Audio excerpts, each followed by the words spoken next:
warahmatullahi wabarakatuh. Perkenalkan, nama saya Marwah dari kelas M73. Di sini saya akan mensimulasikan RPPK-TSP mata pelajaran PKN dengan menggunakan model pembelajaran kontekstual atau CTL. Assalamualaikum anak-anak. Bagaimana kabarnya? Alhamdulillah. Semoga anak-anakku semua dilindungi ya. Baik, sebelum kita memulai pembelajaran, alangkah baiknya anak-anakku semua kita mengabsen ya.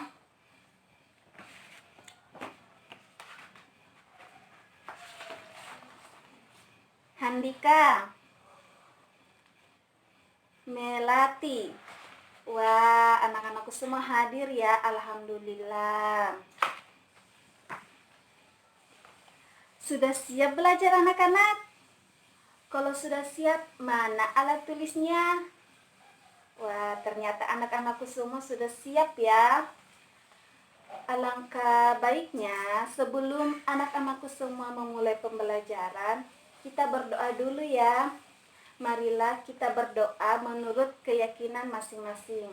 Berdoa dimulai. Selesai. Nah, apakah kalian pernah melihat struktur organisasi pemerintahan kabupaten, kota, dan provinsi? Siapa yang pernah lihat? Nah, anakku Andika, bagaimana? Seperti apa struktur pemerintahan organisasi kabupaten dan provinsi? Jawaban anakku benar sekali. Beri aplaus untuk anakku Andika. Untuk lebih jelasnya, Ibu akan menunjukkan video untuk kalian. Anak-anakku semua harus memperhatikan ya videonya. Nah, sebelum Ibu menunjukkan videonya, tujuan pembelajaran kita kali ini yaitu Ibu harap anak-anakku semua mampu mengetahui gambar struktur organisasi pemerintahan kabupaten kota.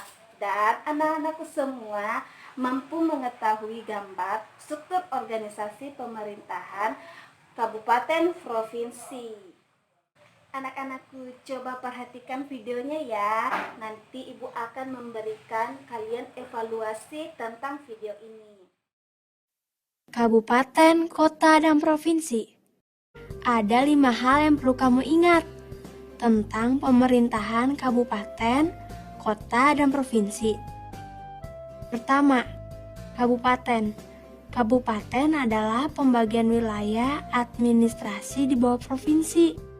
Kabupaten ini dipimpin oleh bupati. Tugas bupati yaitu memimpin penyelenggaraan pemerintahan daerah berdasarkan kebijakan dan ditetapkan bersama DPRD. Kedua, kota.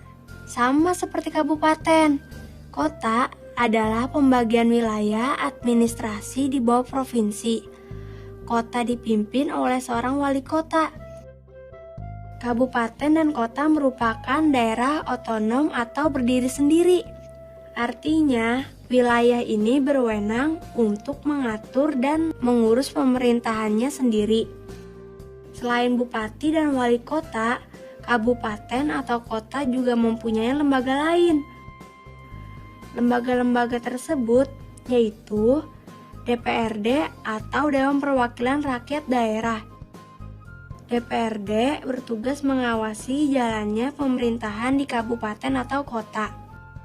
Kemudian ada Polres atau Kepolisian Resort. Polres bertugas menjaga keamanan dan ketertiban masyarakat di kabupaten atau kota. Selanjutnya, Kodim atau Komando Distrik Militer. Kodim bertugas menjaga keutuhan wilayah dari gangguan dalam dan luar wilayah kabupaten atau kota. Kemudian ada Pengadilan Negeri, berfungsi untuk mengadili perkara dan tempat kita mencari keadilan. Pengadilan negeri ini dipimpin oleh seorang hakim. Selanjutnya ada Kejaksaan Negeri. Lembaga ini dipimpin oleh seorang jaksa. Jaksa bertugas menuntut perkara. Ketiga, struktur kabupaten dan kota. Wah, seperti apa ya strukturnya? Beginilah struktur organisasi pemerintahan kabupaten. Sedangkan struktur pemerintahan kota seperti berikut ini. Poin keempat yang harus diingat yaitu provinsi. Provinsi adalah wilayah administrasi di bawah wilayah nasional. Pemimpin provinsi disebut gubernur. Tugas gubernur diantaranya melakukan pembinaan, pengawasan, dan penyelenggaraan pemerintahan di provinsi dan kabupaten atau kota. Poin terakhir, struktur pemerintah provinsi. Seperti apa ya strukturnya? Beginilah struktur pemerintah provinsi. Nah, itu tadi beberapa hal yang perlu kita ingat. Diingat-ingat ya. Bagaimana videonya tadi? Sudah jelas? Apa kalian masih ada yang belum dipahami? Atau kalian ada yang ingin bertanya? Wah, sepertinya anak-anakku semua sudah memahami ya. Anak-anakku semua di sini cerdas-cerdas. Oke, selanjutnya Ibu meminta kalian mengamati gambar struktur pemerintahan kabupaten, kota, dan provinsi yang ada di buku paket kalian. Setelah kalian mengamati gambar struktur organisasi pemerintahan kabupaten, kota, dan provinsi, Ibu akan memberikan tugas untuk kalian. Baik anak-anakku, kalian sudah mengamati bukan? Selanjutnya, tugas kalian yaitu kalian menggambarkan struktur organisasi pemerintahan kabupaten, kota, dan provinsi di buku kalian. Dengan persyaratan kalian tidak boleh melihat buku paket kalian.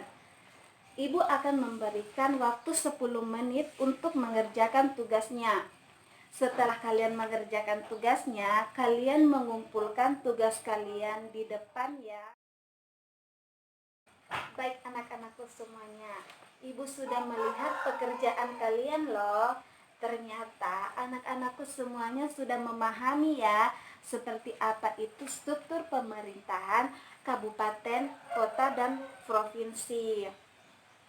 Oke, Ibu harap kalian terus mengingat ya struktur pemerintahan kabupaten, kota, dan provinsi. Sampai di sini, apakah anak-anakku ada yang ingin bertanya? Sepertinya tidak ada ya. Ternyata anak-anakku semuanya sudah paham ya seperti apa itu struktur pemerintahan kabupaten, kota, dan provinsi. Baik, apakah kalian ada yang bisa menyimpulkan pembelajaran kita hari ini? Anakku Melati? Baik, benar sekali. Pembelajaran kita hari ini yaitu tentang struktur pemerintahan kabupaten, kota, dan provinsi, di mana kabupaten dan kota itu berada di bawah naungan provinsi, sedangkan provinsi itu berada di bawah naungan nasional. Oke anak-anakku semua, sampai di sini pembelajaran kita hari ini. Ibu harap anak-anakku semua terus belajar ya. Kalian harus mengetahui seperti apa itu struktur organisasi pemerintahan yang ada di negara kita. Baik anak-anakku semuanya, sampai di sini pembelajaran kita kali ini. Ibu harap kalian semua mengingat ya pembelajaran kita hari ini. Sebelum kita mengakhiri pembelajaran, marilah kita mengucapkan hamdalah. Alhamdulillah. Baik anak-anakku, saat di perjalanan pulang, kalian harus berhati-hati ya. Kalian harus melihat peraturan yang ada di jalan. Jangan menyeberang sembarangan.